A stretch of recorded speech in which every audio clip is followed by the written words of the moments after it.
Ебать, только шел самолет упал, у меня нахуй окна, короче, повыгибало, ебать, нахуй. Это пиздец.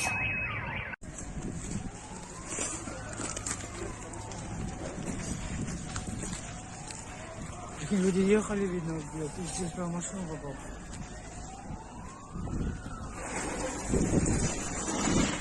Как это передний час?